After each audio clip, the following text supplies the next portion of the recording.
Pigeon blood red അഥവാ പ്രാവിന്റെ രക്തത്തിന്റെ നിറത്തിന്റെ പേരിൽ അറിയപ്പെടുന്ന ഒരു സ്റ്റോണിനെ കുറിച്ചാണ് ഇന്ന് ഞാൻ പറയാൻ പോകുന്നത്.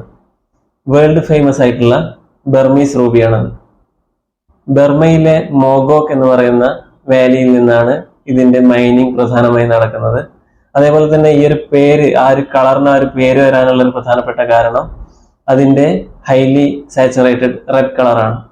വളരെ ഇന്റൻസ് ആയിട്ടുള്ള ഒരു റെഡ് കളറിലാണ് ബർമീസ് റൂബി കാണപ്പെടുന്നത്.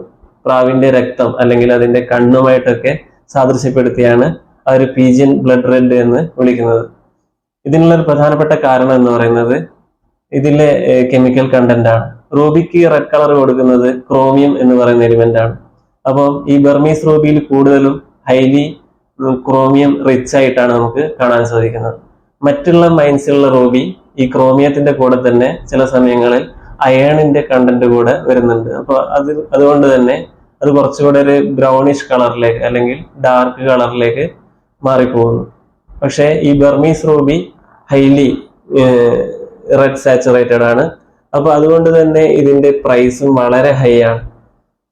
ആ ഒരു ഡീപ്പ് റെഡ് കളറുള്ളത് കൊണ്ട് അതിന്റെ പ്രൈസ് നമുക്ക് വളരെ കൂടുതലായിട്ടാണ് മാർക്കറ്റിൽ കാണാൻ സാധിക്കുന്നത്. പിന്നെ ചില സമയത്ത് ഈ ഡീപ്പ് റെഡ് കളറിന്റെ കൂടെ തന്നെ വളരെ മൈന്യൂട്ടായിട്ട് പർപ്പിളിഷ് അല്ലെങ്കിൽ പിങ്കിഷ് അണ്ടർടോണിലും ഈ ബർമീസ് റൂബി നമുക്ക് കാണാൻ സാധിക്കുന്നുണ്ട്. പിന്നെ ഈ ബർമീസ് മൈനിൽ ഇത് ഫോം ചെയ്യുന്നത് പ്രധാനമായും മാർബിൾ റോക്കുമായിട്ട് അസോസിയേറ്റ് ചെയ്തിട്ടാണ്.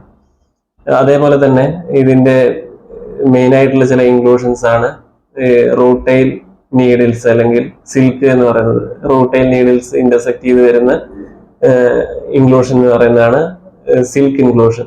അപ്പം ഇത്രത്തോളം ചില ഫീച്ചേഴ്സ് ആണ് നമുക്ക് ബർമീസ് റൂബിയെ കുറിച്ച് പറയാനുള്ളത്. അതേപോലെ തന്നെ ചില ഇൻട്രസ്റ്റിംഗ് റെയർ ആയിട്ടുള്ള മറ്റ് സ്റ്റോണുമായിട്ട് വീണ്ടും കാണുന്നത് വരെ ബൈ.